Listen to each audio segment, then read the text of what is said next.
Hello, YNABers. My name is Jesse Meekum, and this is podcast number 465 for YNAB, where we teach you 4 rules to help you stop living paycheck to paycheck, get out of debt, and save more money. Today, I have a special guest. We dive into, I was going to call it digital minimalism. Feels more like it's digital intentionalism. And if YNAB does anything, doesn't it just have us stick intention behind our money? And if a good day happens, doesn't it just happen because you stuck intention behind that 15-minute block or that hour or whatever it is? In the digital world, I talked to Corbett, who basically kind of nuked it.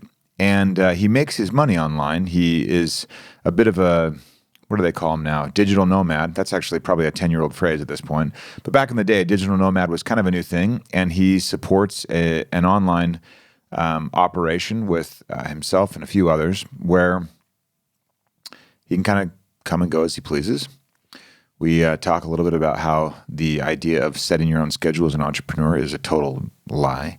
But most importantly, we dive into what made him realize that most of the things that were out there for him, from him, about him online, he wanted to get rid of. And so he has slowly and meticulously been putting a lot more intention behind what he wants to do online and how he wants his digital self to be represented.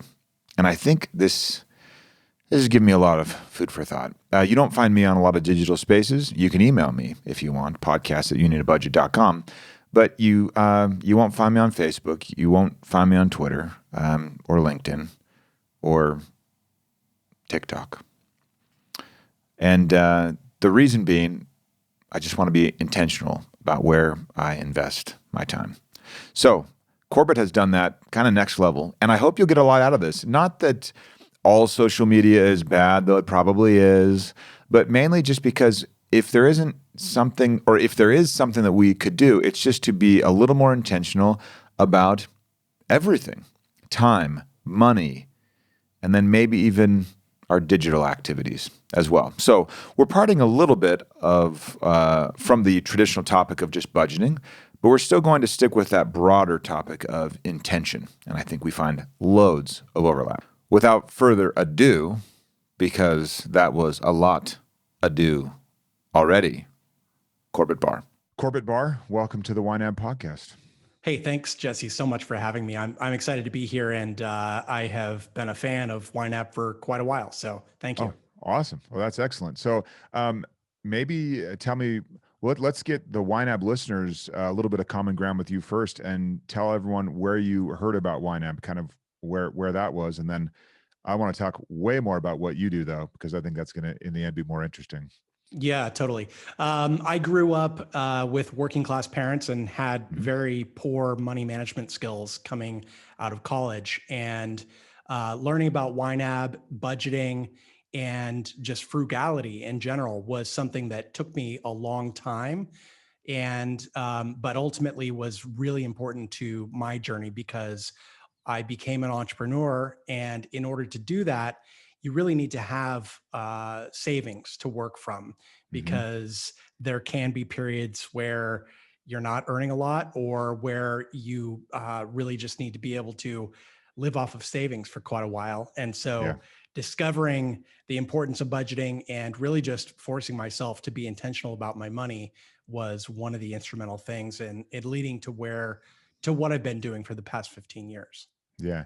Give everyone a synopsis on what that's been. What is your career? I mean, you said you finished up college, so you must have studied something. And then, give maybe a little brief bio on that side. Yeah, I jumped into consulting because it seemed like a place where you could learn a lot about business and make a decent amount of money. But there was always this voice in the back of my head that kind of said, if you don't try entrepreneurship, you're not going to be satisfied with life. Basically, just feeling like I wanted to see if I had what it took to run my own business, partly for the freedom, really, and just being able to call my own shots and to work for myself. So, my first go around with entrepreneurship was based in Silicon Valley. We raised venture capital and built software and did that whole thing. And I ended up feeling like it was almost more stressful than it was working as an employee, because I had a board of directors, I had advisors, investors, co-founder, employees, an office, all this kind of stuff. So in 2009, after the financial crash that happened in '08, we had some really hard decisions to make. And I ended up parting ways with that startup that I had poured my blood, sweat, and tears into. My wife and I decided to really hit the reset button and take a sabbatical. We drove through Mexico for 6 months. Oh, And cool. on that trip, I started to realize that there was a whole life to be lived outside of only caring about, how much I earned and saving for future retirement for someday. And I started meeting people who were living these really interesting lives, who sort of figured out how to make their careers work around their lives instead of the other way around. Yeah. And this was in the early days of really being able to work remotely. But because of that trip, I decided that I wanted to run a business that I could run from anywhere. And that was really in the early days of location independence and digital nomading. And so Yeah. from that point forward, it's been 12 years now. We have returned to Mexico every winter. We spend our winters down here, our summers up in Portland, Oregon. And throughout that time, I've been what I would call an independent creator, where I earn a living from blogging, podcasting, creating online courses, memberships, all that sort of stuff, and have really just been able to make it work and have had this extraordinary lifestyle and a really uncommon amount of time and freedom. Yeah. I was going to totally call you out when you said you wanted to just be able to work for yourself for the freedom. And then you were like, so I hired 9. So then I ended up with 12 different bosses, like that's exactly what can happen. Yeah. Sometimes entrepreneurism gets a little bit of gets very romanticized. Yes. And then you have to kind of, a lot of it's just a lot of grinding, a lot of okay, time to get the work done, It is. And it really requires so much self-control at the end of the day, and really an understanding of what you need to focus on day to day, because Yeah. it's so easy to delude yourself into thinking that certain things that you're working on matter when they don't. And also it's really easy to avoid the hard stuff that you should be doing, because you don't have a boss there asking when that report's going to be in, or whatever. Yeah. Yeah. I mean, little side kind of tangent. How do you personally make sure the most important things are getting done? Do you have a daily routine? Do you have some kind of a process? What does that look like? I do. Right now, I have a daily schedule that varies from day to day throughout the week. And so I know what I'm going to be working on Monday, what my key deliverable is for Mondays. I know what my key deliverable is for Tuesdays, and so on. It's And one deliverable per day. That's kind of, yeah, and something that I've cool. learned over the course of my career is that I'm really lucky to get 1 or 2 important things done a day. And so on my calendar, I have those 1 or 2 really important things as the first tasks that I work on that day. And once I'm done with that, depending on my energy levels, I am happy to keep working and to do all kinds of other things. But I also don't expect it from myself, because I know that it's easy sometimes to, if you miss one deadline, or if you miss one task, to start beating yourself up, and then it cascades throughout the week and can kind of cause this rippling effect. Yeah. Okay. Interesting. So you've been working online now. The digital nomad thing, I don't know if people are totally familiar with the phrase, but you can kind of piece together what it means. But I'm curious to see what 2020 and all of its effects will have on remote work as as maybe a more permanent thing than people are guessing. But we've been remote since day one at YNAB, since 2004, and you adopted it very early on. Have you seen any um, downsides to having the remote work be the thing for your Well, team? and I really have 2 things working against me. One part is the remote part, and the second part is running a very small company. Sometimes just myself and several contractors. I've had a team over the past 12 years as big as maybe 6 people. Oh, So, okay. not a massive venture, and then also I basically spend all day by myself in a room in front of a laptop, right? And you Mhm. know how this goes, I assume. Um, you can find yourself feeling somewhat isolated. You don't end up having a lot of conversations necessarily with real humans. Yeah. And so you have to learn to make up for that in some ways. Before the pandemic, obviously, I would, for example, work out of a WeWork or something, just so I had somewhere to go to leave the house, to be around other warm bodies, even if they weren't like real close connections. At least you could have like the chit chat to make you feel like a regular part of society, as opposed to just waking up and going to work in your bathrobe or your pajamas every day. Yeah. Well, I notice you're not wearing a bathrobe for the podcast. Do you get dressed every day? I do. My Yeah. wife and I, at this point, we've gotten really into morning routines. My wife and I start the day together. We either go for a walk or a jog, or we've been playing pickleball quite a bit recently, which is like a combination of tennis and ping pong. Yeah, it's like I would describe it to people. It's like you're playing ping pong, but you're allowed to stand on the table. Exactly. So yeah, Exactly. And it doesn't require as much skill as tennis. So you can have someone come and it's not like, hey, have you played 4 years of tennis already? Do you want to come play? It's just like, you can learn pretty quick, Yeah. And it's really popular amongst all age groups, which is fun. It's something that I feel like, as long as it stays popular, I'll be able to play for, the next couple of decades, which is pretty awesome. So anyway, go ahead. I was going to say, I was playing with a guy the other day, and he returned it to me through his legs on purpose. And I was like, okay, he's toying with me. I thought I was maybe in the game, like first few points. And then he returns one like underneath his legs. And that was like a better shot than I would get in a standard situation. Anyway, I still remember that because I'm like, okay, I can tell you want to be done with this game soon and move on to real competition. So anyway, okay. So what I'm really curious to chat with you about, and I should just lead by saying one of my favorite books and a required reading for all YNAB team members that join is Cal Newport's Deep Work. Yes. And I just love it.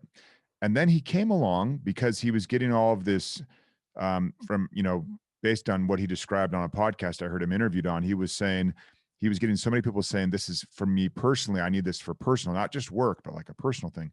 And so he wrote the book Digital Minimalism. And he didn't coin the phrase, but that I read that, and it was more of a personal. It was more of a frontal assault on a lot of our digital spaces that we have now. He used stronger words. You could see there was more passion there than on the deep work side. So he's clearly seeing that people have struggled a lot with how do they manage these digital tools. You clearly wouldn't be able to run your business without digital tools, but you did this reset, or I don't know what we want to call it exactly. So maybe tell people why I'm so interested in chatting with you today, because I find this fascinating. Yeah, you can imagine, having run a blog and having been an internet-based entrepreneur for 15 years, I ended up with a lot of social media presences, a lot of content out there, from blog posts to videos to podcasts to, PDFs and everything else. And really had just started feeling like I was not in control necessarily of my day-to-day, because the technology and the platforms really start to want something from you. And I decided that in order to move forward and become the person that I want to be, and to really live an intentional next chapter of my life, that I needed to reboot in a way, and to really clean up an immense amount of what I've decided is digital baggage in a lot of ways. So I've literally gone through and deleted hundreds of blog posts. I completely cleaned all of my social media feeds going back, to the mid 2000s in some cases, deleted all of that content. And this was all inspired in part. My wife is an artist. She's a painter. And excellent. What's her medium as far as painting goes? She paints large scale abstract landscapes using acrylic on panel. Oh, and She went to grad school for this in California and has worked professionally as a painter. And we've listened to a lot of conversations, artist talks, back again pre-pandemic when you could go and listen to someone in person talking. And there's something that came up several times with artists, especially older artists, and that was they had this tragedy happen in the middle of their career at some point where there was a studio fire and all of their work was lost. And I've heard this from more than one in probably 3 or 4 different times, a couple of times in person, and then also reading about artists. And almost universally, you end up hearing that it wasn't the tragedy, and they weren't as distraught as you think they might be after that happened. And they actually felt like it ended up being cathartic and opening and it opened new horizons for them. And this just made me start thinking about my own work and how it's not as if there's a digital fire. It's not going to, your stuff isn't all going to be lost on its own. So I almost felt like maybe I would engineer that sort of thing and just wipe the slate clean. I kept a handful of things that are incredibly valuable. I don't want to disrupt, all of my revenue streams and some of the things that I've written that felt more important. But at the same time, as you look back, I think that as a society, we haven't yet come to grips that it's not natural for everything that we've thought and put out there to be available for the entire world to read for all time going forward. And, it makes sense to collect those things that you've done that are important and put them into what might have been in the old days a book or a painting or something that is meant to last forever. But all of the random stuff that you've just put out there seems to me to be part of the thought process and not necessarily representative of, your best thinking and your best work. Yeah. So are you kind of saying that you want your past work to be far more curated than it was ending up being? Far more curated. And also, I have become really concerned about what a lot of people don't realize is the manipulation that's happening with the social media platforms. They all have their own goals for us. And as a creator, of course, it's really hard to run a business online, to reach customers without being on those social platforms.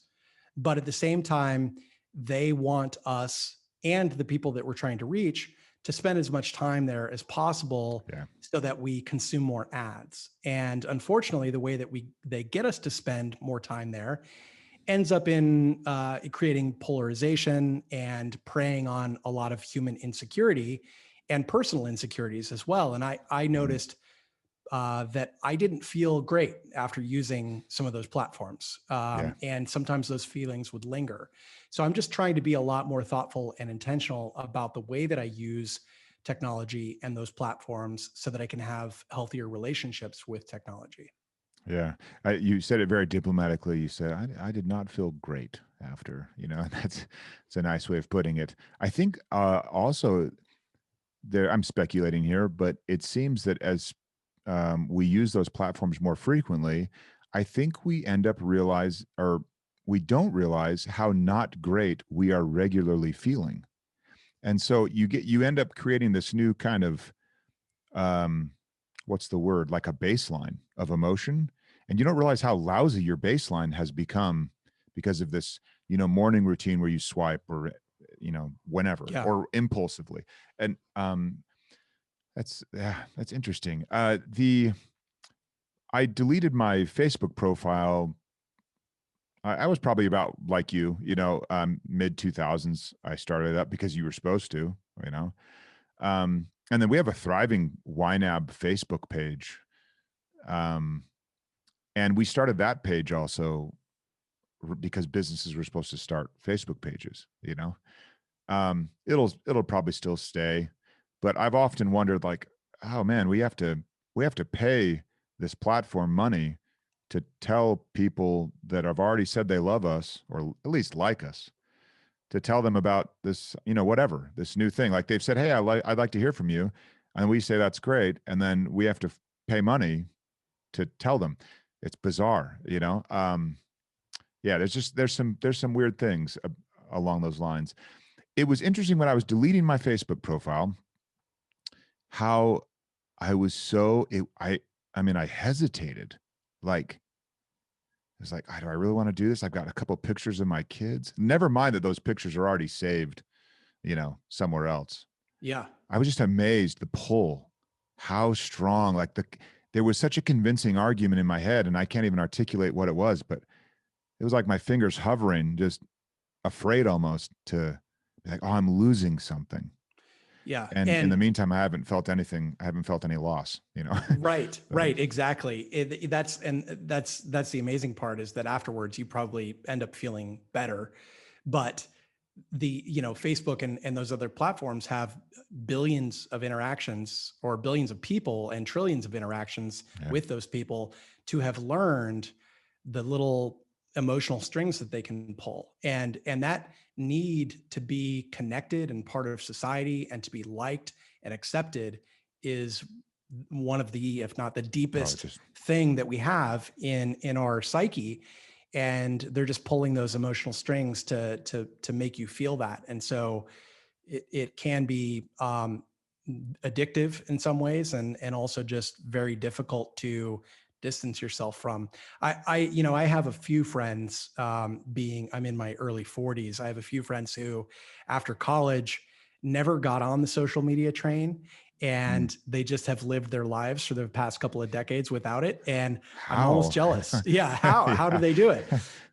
But I just wonder what their life is like, and how our brains have been shaped by using yeah. social media, and getting so um, accustomed to waking up and checking our phone, and going to sleep and checking our phone, and just needing those clicks and likes and everything that we get. Yeah, I think I read this in Newport's Digital Minimalism, where Instagram would hold back likes to kind of dole them out to you piecemeal. So if you posted something brilliant and you got 100 in 5 minutes, they would show you, you know, they would be like five now, five later, and intermittently, even though you'd Wow. gotten all of them. I mean, that's just straight up evil, you know. Well, no, I shouldn't Yes. say evil, manipulative. Manipulative, exactly. And Yeah. I think that again, just as a society, we haven't realized, or we haven't come to a mutual understanding of just how harmful a lot of these behaviors are from on the part of these companies. And also, there was a time when the internet was mostly open protocols. It was, Hmm. the internet itself is decentralized, email is decentralized, RSS feeds, which is a way to connect to blogs and read that content, those are decentralized. Podcast feeds are as well. But when it comes to social, those are all very centralized and now in the hands of three or four major companies. And we may get to a point where those become more protocol based as opposed to Hmm. platform based, and I hope that we do. But of course, there are all kinds of downsides and issues with getting there. But allowing those companies to have this profit motive, where think about how much time certain people spend online. I mean, I know that my parents, who are retired now, if you go over to check on them, see what's going on, maybe 10 years ago they would have been watching television. Now they're just scrolling through Facebook all day. So they're Yeah. spending hours on there. And and Facebook is earning money because of that. So their interest is in making you stay there as long as possible. And Yeah. it seems like, a little thing like holding likes back eventually will be recognized as an illegal, or off limits manipulative behavior. But in the early days of shaping all these platforms, it was just 20 somethings, 30 somethings working in Silicon Valley, like not understanding that this new field of persuasive technology in its infancy could do so much to the population. Yeah, yeah. I mean, and I'm an optimist, even for the human condition. So a lot of the times I'll look back and I'll say, you know, they had a lot of times motives were correct. You know, they were saying we're going to do this. This will be great. This will change things. This, like, they had good intentions. I Yeah. really do believe that, and I certainly want to believe it, but I don't think I'm being naive saying it either. Um, but yeah, sometimes it'll kind of unravel on you in a way that you just never expected. And I think we're seeing a lot of that there. Do you think there will be, do you think we'll figure it out? Like, do you think we'll figure out how to do it well? You know how sometimes, I don't know how strict your parents were with my parents. It was, they kind of let us watch whatever on TV. They're just like, yeah, okay. And I feel like I watched way too much TV, just way as a kid, just way too much. And I don't let my kids watch that much TV, but my kids and I will battle. They'll be like, why don't you let us have more screen time? It's called, you know? Yeah. And I realized my wife, Julie, and I, we were chatting with him the other day, debating really. Hmm. And I said, well, guys, one of the differences when I wanted to watch uh Seinfeld, you know, it was on Thursdays, I'm pretty sure, and it was a half hour long. And that was it.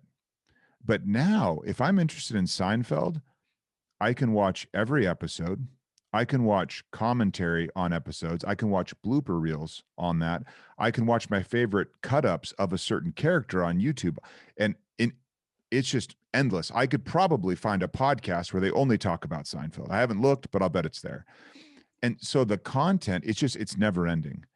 And where there were hard stops with TV, Yeah. and I think that's where I've maybe gotten the hang up. If my kid said, Dad, every day from 3 to 3:30, I want to watch something on Disney Afternoon. That was a thing when I was a little kid, you know, like Yeah. I think you'd be like, well, at least, you know, at the end, it's going to be over. And then during the middle of the day, nothing good was on anyway. But now it's, I mean, there's something for my second boy. He'll watch Fortnite streams.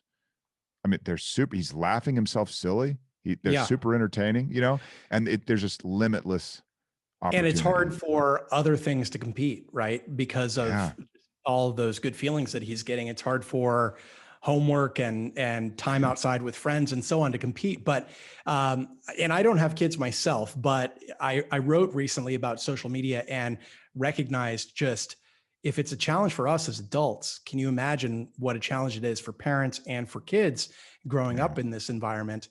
I heard someone with some recommendations for kids talking about sitting down with your kids and almost coming up with them in partnership with them with a budget for how they want to spend their day and a budget for screen time. And as opposed to, just being the authoritarian saying you get an hour, having them think through like the things that are important in life, the things that they want to accomplish in the day, and how spending 5 hours a day in front of the screen might not be the healthiest thing for them. And then if they say, I want 4 hours, then you at least turn it into a negotiation.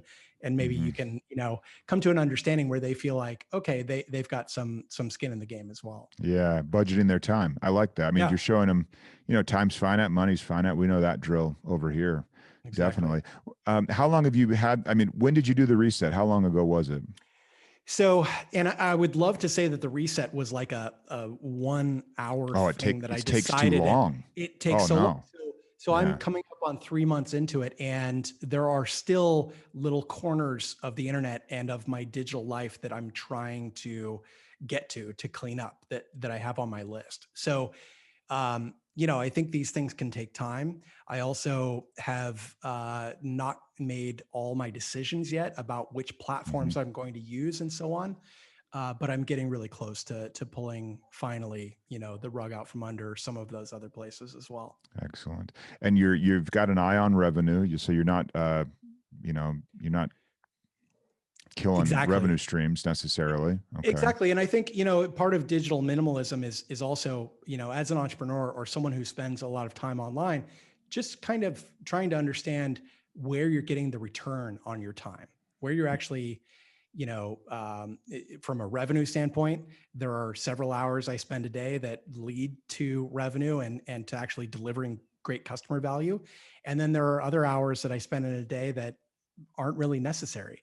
So just becoming really intentional about that. And I think again, because those platforms just expect so much from us, you sign up because you're supposed to, and then next thing you know, you're spending a half hour every day on this platform and a half hour on that one. And if you start to really look into the benefits that you're getting from that, the feelings that you're getting from that, you can do a lot of cutting and probably not notice any effect on the actual bottom line of your well-being, your bank account, all that sort of stuff. Yeah. I noticed with LinkedIn, I deleted that, I think the same time I deleted the Facebook deal. And I realized that it just become basically a way for you to raise your hand and say you wanted to be sold, sold to in some form or another. But it's like, hey, I'm available for a recruiter to grab me, for someone to say they need something, for someone to ask for a half hour of time. I wonder how many people have actually landed their next job directly and only via LinkedIn, where it wouldn't have happened anyway through some Yeah. other avenue. Yeah. And again, it's that just that need that we have to be part of the social fabric and to be accepted and liked and so on. And so if all of your colleagues, all of your former, work people are there, then you feel like that's how you need to stay in touch with people. I got a text the other day from someone who said that they had deleted all of their accounts. They had read this email from me about social media, and they sent me a text, and it's like, oh yeah, for the people that really matter in your life, they can still reach you, no problem. They can send you a text or an email or pop over. And yet for some reason we feel like we have to be in all these places. Yeah, it's fascinating how and it's new. It's brand new for us, Yeah, for society. This is in its infancy. exactly. And it's going to take many, many decades and some generations. And, like I said, the generation after us is going to have probably the hardest time, because it's sort of like, there was a generation around us, or maybe just slightly older, that really grew up with all the convenience foods, and we're seeing the effects of all that. The pendulum shifted. People were not at home as much. Parents, they're all out in the workforce. And so convenience foods became a big thing, and we're seeing all the health effects of that. I think from a mental health and well-being standpoint, we're going to see those same effects. The pendulum's going to swing pretty far because of the way that we're spending time online, and eventually we'll all realize that and it'll come back. But there's probably a lot more pain to be had in the future. Yeah, yeah. So is there a way for someone to avoid some of that pain or minimize it? Maybe you could give listeners some tips on what you think they might look at more closely. Yeah, absolutely. There are a lot of things that you can do. And I'm not suggesting that everybody should unplug all of their social media. I think there are tremendous good things that can come from social media. A lot of close friendships, business relationships, and things have come my way because of participation in social media. And of course, you also can be exposed to so many interesting viewpoints and so on. So if you're going to use it, there are a bunch of things that you can do. The first that you hear all the experts say is to turn off the notifications on your devices, and to stop letting you be distracted at all times of the day. And this is something Cal covers in Deep Work, right? Yeah. Just if you're going to get anything important done, you need hours of uninterrupted time. That means not being interrupted by people in your household or your office. It also means not having the dings and pings and all that kind of stuff happening on your phone, on your laptop, all that stuff. So turn off the notifications. That's really important. If you're concerned about privacy, if you're concerned about being sold to, if you're concerned about the ads and all that kind of stuff that are happening, you can disable data sharing. You can turn off the ability of people to tag you. There are all kinds of settings that exist in these social platforms that most of us don't go and look at. And the default is for them to use as much of your data as they possibly can. So actually go in and review those settings. In a lot of places, you can view the feeds in Twitter and Facebook. You can view the feeds either in a curated way where they're showing the stuff that they think is best to you, or you can view the feeds so that it's just showing you the latest stuff. And Facebook and Twitter and other platforms are really trying to manipulate you by showing you the things that they know are going to pull on you emotionally, or that are going to send you down a rabbit hole. When you express some interest or accidentally, God forbid, click on something that's related to a particular topic, and then you start seeing this topic all the time, they're trying to just pull you down a rabbit hole so that you spend hours and hours on those platforms. So really, overall, these tips are about trying to limit the power and pull of these platforms to be able to suck you in, and just to make them, less potent if you can. And if that's the case, then you can responsibly use them. If you have a business purpose for using them, then just keep in mind that the reason I'm here is to reach new customers, not to watch the latest cute otter videos or whatever it is that gets you hooked. They are so cute. They are. Yeah. Well, that's excellent. Is there ever a time where you would say these are all half measures, and someone needs to be a little more drastic? I mean, you obviously thought for yourself that you should be more drastic. Was there a reason you didn't just try and dial it back a little? Well, partly because I know that if I participate in anything, that I want to do it well, and so I end up getting like sucked in. I also am feeling at this point that one is probably enough for me. Choose one platform, and that's where I spend my time. But social media is only, 12, 15 years old at this point, and life went on for millennia without it, and people lived happy, fulfilling, well-adjusted lives. So there's no reason that you have to participate in these things. And if you don't want to, don't. I think a reasonable choice for a lot of people is just to turn it all off. You could even do an experiment. There's no reason that you can't come back. You can archive all of your stuff. I mean, before I deleted all of my posts, you can go to each of these platforms and request a download of all of your photos and everything else. So they live on my hard drive. I can go and look through those things if I want to. And you could do an experiment, delete all of these platforms, turn them off, see how your life feels, and then choose very intentionally, consciously to go back to one of them if you feel like you really need it. Yeah, it's kind of like when people right now we're right in the middle of a 34-day reset for with YNAB, where we're saying spend only on essentials, and so we know that that's not sustainable, but it allows you to kind of get a new view and rewire a little bit and move a needle maybe, and then come back and decide what's still essential, and then maybe what are some of those nice to haves that you were treating like essentials that aren't. So I think screen time is one of those things for adults, kids, everyone in between. Yeah. I don't know the last time that I spent even a day without my phone. I mean, occasionally, you'll go for an afternoon and won't use your phone, but then occasionally you need to pull it out to take a photo or whatever. So, I think all of us could spend a little bit more analog time in the real world and just remember what it is to be human. Yeah. I have an idea for a business that once a year I'll mention on here, and then maybe someone will start it. But I have an idea for a really nice box that you have at the entryway of your home, and when someone, like if Corbett were to come over, you have your wife over, well, this is when it's all allowed again. And you come over and we're like, we're going to have them over for dinner. We're going to have the bars over for dinner. And my kids are all excited because they'd grill you for sure. They'd have lots of questions for you. But when you walked in, my hope with this business would be that you walk in and you look around for the box that's supposed to be at the entryway. And then you see that we have the box, and you take your phone out, and your wife takes her phone out, and you put it in the box and close it. And then we spend the next 2 hours together talking, right? And being social. Yeah. But it would be, I really, the box is, I don't know what it would be, a piece of, a Tupperware or a really nice wood, something with woodworking or something. Like I love the woodworking side. So I think, it'd be really nice joinery, but something where it was just kind of almost considered rude if you kept your phone with you while a guest, right, at someone's house. Yes. That would be a nice thing.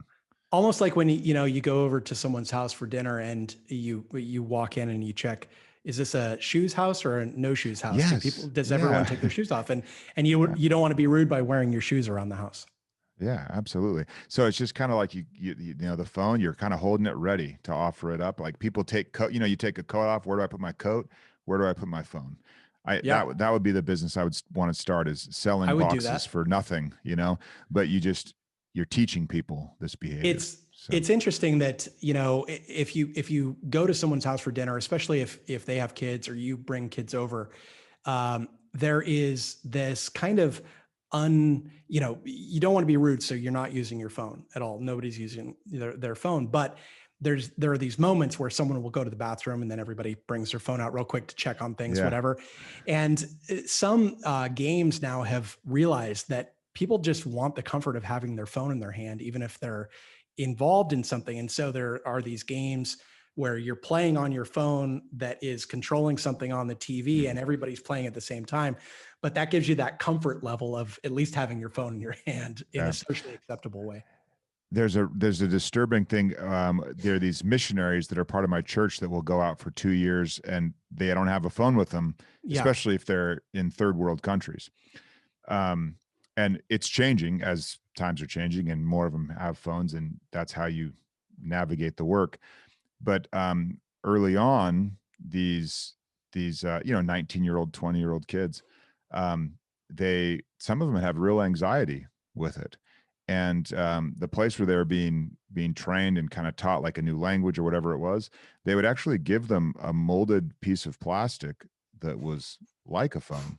Yeah. And I heard that, and it made perfect sense and was just freaked me out at the same time. Horrifying at the same time. It's almost like you need a nicotine patch or something. Yeah, it's something like that. Yeah. Anyway, it's crazy, but we'll figure it out. Do you think you and I are like those people that said that radio would kill the theater and movies would kill this? And maybe we're just like curmudgeonly old people talking about how the next generation is ruining things. Yes, it's going to be dumpster fire. No, exactly. We've always been like, anytime I'm pessimistic in that way, and as the older I get, the more I'm like, oh my gosh, I'm totally doing it. But you recognize we figure things out too. Humans do. We're really good at figuring things out. So I think we'll figure this out. In the meantime, though, thinking on a micro level, I like the suggestions you give people. Just at the end of the day, that time budget. What do you intend to do with your day? How much of your day do you want to spend scrolling and feeding the machine, that then is supposed to feed you something back? So yeah, and just really, you're just getting these little dopamine hits, and it's a lot like smoking or anything else that you do mindlessly over and over again throughout the day, just because you're looking for that little tiny bit of pleasure. It's that reward-seeking behavior. Yeah. Well, this has been a great conversation. Corbett, where can people go if you have nuked everything? Where do they go to find you?